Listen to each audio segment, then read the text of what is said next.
Bienvenidos a una nueva edición de Timore, un podcast de última hora en el que buscamos explicar un tema, profundizar sobre un hecho o una historia que nos permita entender al Paraguay que vivimos hoy. Soy Patricia Bordón y en este episodio analizamos el poderoso perfil que construyó el fallecido Eulalio Lalo Gómez y cómo fue tejiendo su red de contactos para mandar desde Amambay. La periodista del área de investigación de última hora, Tamara Celano, nos cuenta los detalles en este episodio. Hoy es miércoles 19 de febrero del 2025. Hola Tamara, ¿cómo estás? Gracias por participar de Timore. Gracias a ustedes por invitarnos. Bueno, hace semanas que los mensajes que Eulalio Lalo Gómez intercambiaba con fiscales, parlamentarios y jueces están dando de qué hablar. Y en ese contexto, hoy vamos a enfocarnos en su perfil, comenzando con su lugar de nacimiento y la conformación de su familia y quienes formaban parte de su círculo más íntimo. Sí, lo que sabemos sobre Lalo Gómez surge mucho después de su fallecimiento en agosto del 2024 y mucho de lo que sabemos tiene que ver con lo que dijo su propia hermana, que es Olga Gómez. Para situarnos, Eulalio Gómez Batista nació el 25 de enero de 1956 en Ponta Porá, Brasil. Él era parte de una numerosa familia, serían 10 hermanos, y en este punto Olga Gómez había compartido que era una familia de origen muy humilde. A él le tocó incluso a los 7 años comenzando a vender helados, ya muy chico. Después de eso vemos que él se forjó su propia carrera siendo licenciado en ciencias contables, se casó, tuvo 4 hijos y empezó una carrera a nivel social y también a nivel profesional, donde lo tenemos como funcionario primero, siempre según los dichos de Olga Gómez, la hermana. Él fue gerente del Banco Paraná en Brasil y también fue gerente acá del Banco Amambay, que sería actual Banco Basa, ¿verdad? Después tenemos también datos sobre su vida que los recoge CEPRELAT. Y ahí nos dice que él era una persona muy activa socialmente en Amambay. Fue varias veces presidente de la Federación de Futsal de Salón de Amambay. También fue varias veces presidente de la Asociación Rural del Paraguay. También tiene nexos con el Club 2 de Mayo. Era una persona muy colaborativa en la sociedad, según nos cuenta el relato tanto de su hermana como lo que habla la prensa de la región. Como ya mencionaste, hablaste de su cargo como presidente dentro de la ARP en Amambay. Ese puesto, ¿cómo jugó cómo ayudó a Lalo a forjar todo su poderío en Amambay? El cargo de presidente de la Asociación Rural del Paraguay es un cargo bastante importante y, según vemos en los chats, era de hecho un cargo que él utilizaba mucho para poder contactar en altas esferas, tanto del gobierno en el momento del EPP, en el momento de cierre de fronteras. Él fue un referente para las autoridades nacionales. Entonces también hacía muchas veces de anfitrión como alguien que ostentaba un cargo bastante importante, que es el cargo de la Asociación Rural del Paraguay y todo lo que tiene que ver con la ganadería en la región, ¿verdad? Él se presentó, de hecho, y los chats que se tienen son de esa época. Él se presentaba a fiscales, a todas las autoridades como el presidente de la Asociación Rural del Paraguay. Definitivamente ese es un cargo que abre muchísimas puertas. No es un cargo menor en la sociedad ser un presidente de una asociación rural del Paraguay. ¿Por cuántos periodos estuvo al frente de la ARP? Tengo entendido que fueron 2 o 3 periodos, según un poquito de lo que se recoge de las informaciones de prensa, más que nada, que las recoge también la CEPRELAT. Luego de cerrar esa etapa como titular de la ARP en Amambay, ¿cómo inició su carrera en la política? Acá encontramos un antecedente que en el 2012 Eulalio Gómez ya quiso ser diputado.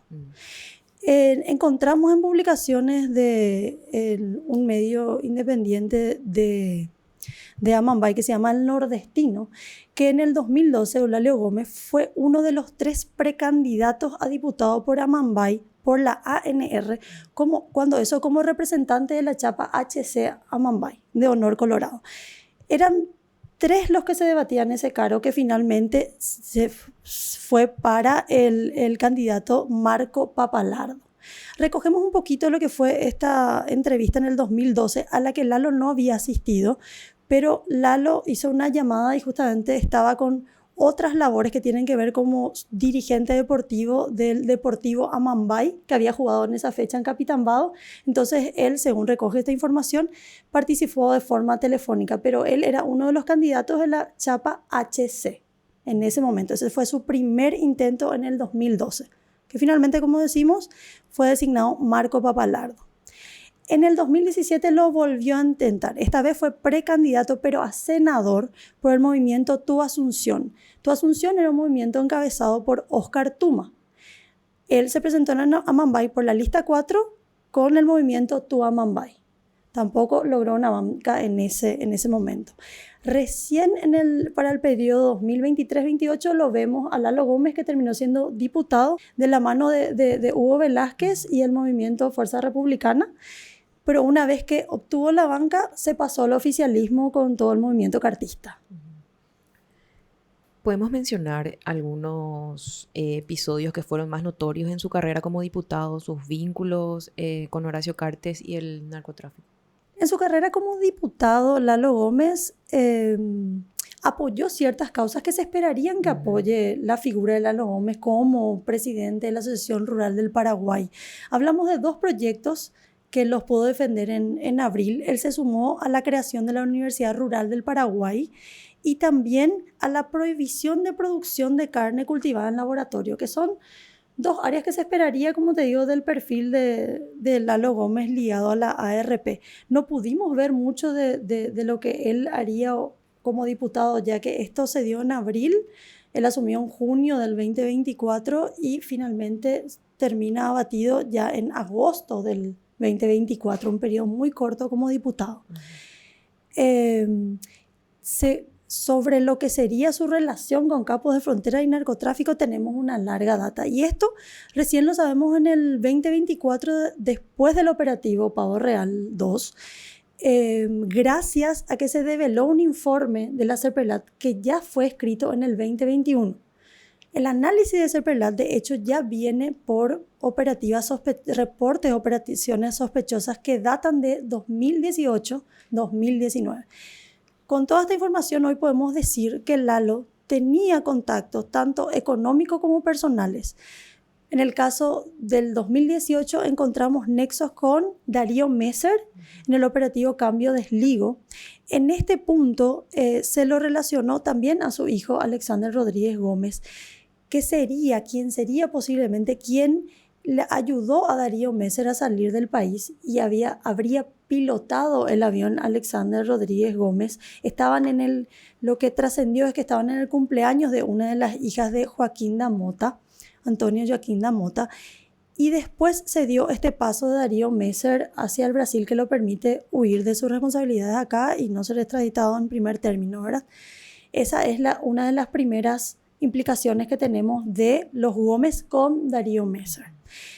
También tenemos exactamente con Damota en el 2019, cuando cae la investigación sobre Joaquín Damota, se ve una gran operativa de transferencias. Hablamos que entre las empresas de Lalo Gómez y Joaquín Damota habían transferencias de $100.000, cheques diferidos por más de 36.689 millones.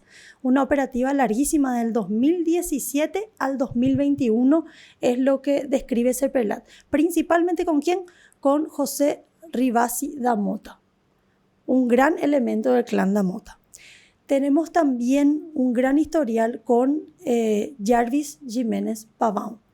En el 2007, dice la CERPELAT, que Lalo Gómez ya había arrendado parte de las tierras de una propiedad enorme que es llamada Lucipar, que es la propiedad que hace que finalmente sea nombrado en el operativo Spectrum.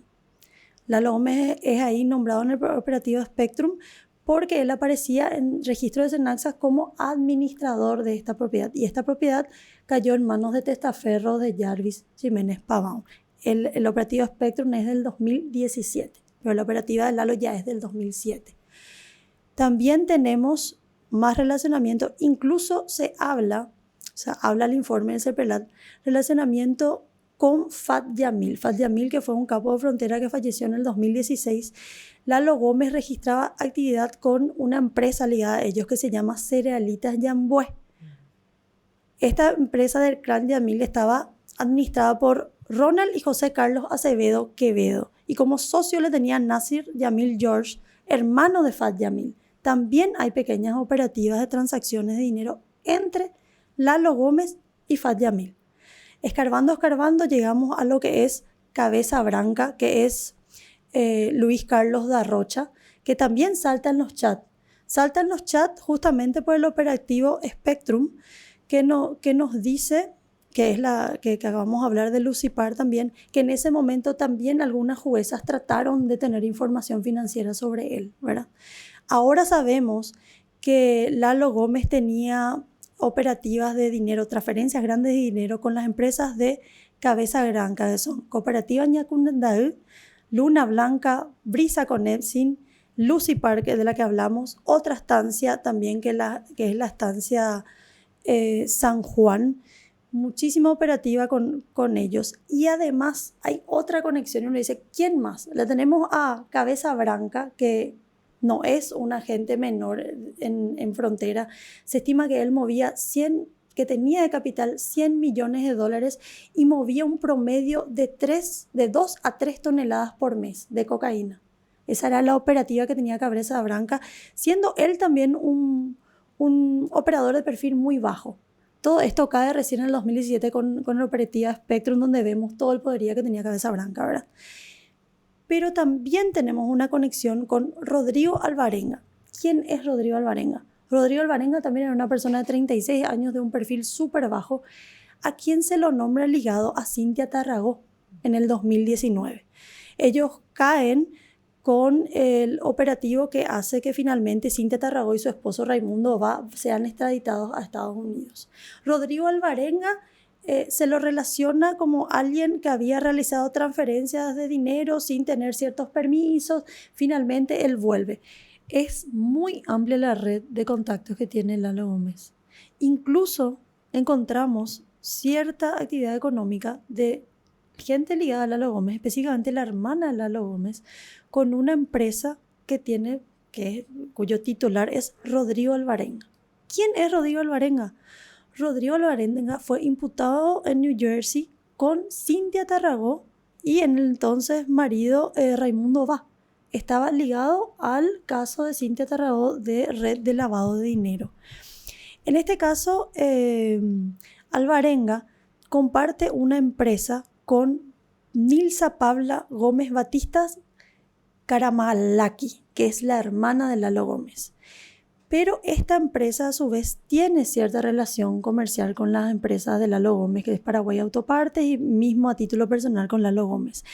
Rodrigo Alvarenga salió librado de la causa de Cintia Tarragó por una cuestión creo que principalmente era que no tenía los permisos para operar como operaba en Estados Unidos y cosas así, salió librado de esta causa. Pero en el 2024, Rodrigo Alvarenga, una persona de 36 años con un perfil súper bajo en Paraguay, fue extraditado al Brasil en el marco del operativo que era Hinterland.